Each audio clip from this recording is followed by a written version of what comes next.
66% of United States residents' public water is fluoridated. It is known to have tremendous effects on bone cancer, joint problems, bone weakness, lowered estrogen and testosterone levels, and dental fluorosis, which is yellowing of the teeth and pitting in the enamel. Wouldn't it make more sense to enhance public water with vitamins which are meant to be ingested to promote overall health, rather than putting such a toxic chemical in our water with a bogus explanation that it will improve our dental health? We now know that fluoride causes more dental problems than it solves. Something doesn't seem right about this. Do you honestly believe that these companies care deeply enough for the people to spend large amounts of their own money to fluoridate public water when the people already purchase their own toothpaste? But there's a difference between toothpaste and drinking water. We don't ingest toothpaste. If you go to any hardware store and look at any rat poison product, you will only find one ingredient: sodium fluoride. It is the most toxic ionic molecule outside of potassium dichromate. Now Dannon, along with other companies, have begun fluoridating bottled water. It is becoming increasingly difficult to get away from. And the fact that fluoride is also used in many prescription antidepressants shows that it eliminates aggression and motivation in people. Fluoride, to my knowledge as a physician, has absolutely no biological benefit whatsoever.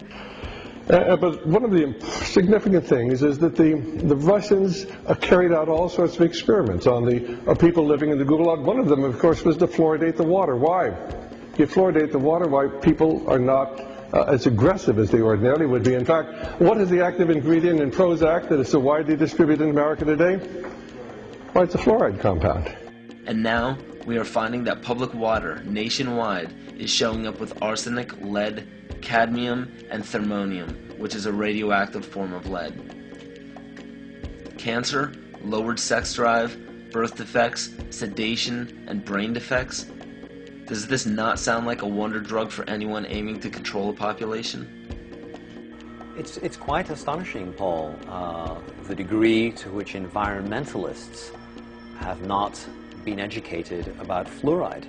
You know, people have an unconscious trust in their doctor or their dentist, and if you can persuade doctors and dentists that fluoride is safe and good, then you're able to reach the rest of the nation. People believe their doctors and dentists, and that was a way of promoting fluoride for Bernays.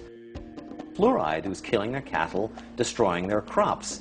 Fluoride given to rats had produced bone cancer and liver cancer, and that those results had been doctored to make it look as though fluoride hadn't caused as much cancer. The pattern that we saw, it typically is what we see with other neurotoxic agents that are well known to cause a hypoactivity or a memory problem or an IQ problem. When I first presented the results of these studies, one of the individuals sitting and listening to the results, he says, "Do you have any idea what you're saying?" And he says, "You're telling us that we're reducing the IQ of children." And basically I said, yes.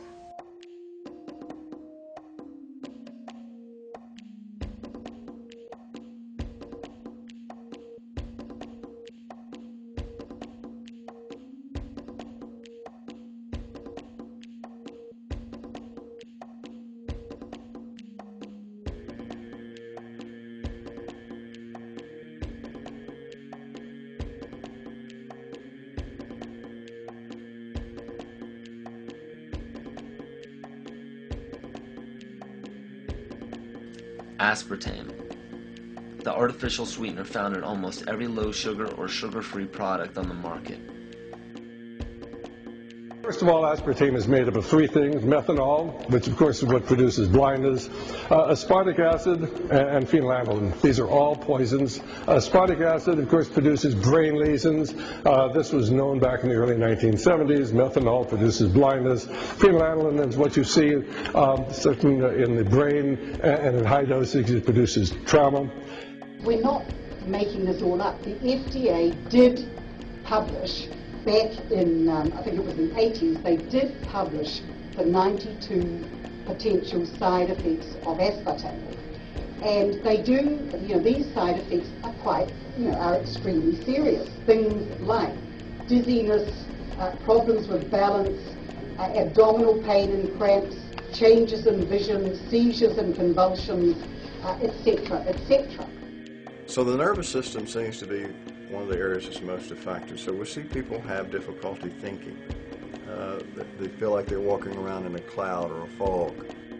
Yet despite all of these harmful effects, Donald Rumsfeld pushed it out into the stores in over 5,000 products when he was CEO of Searly, the company that manufactured aspartame.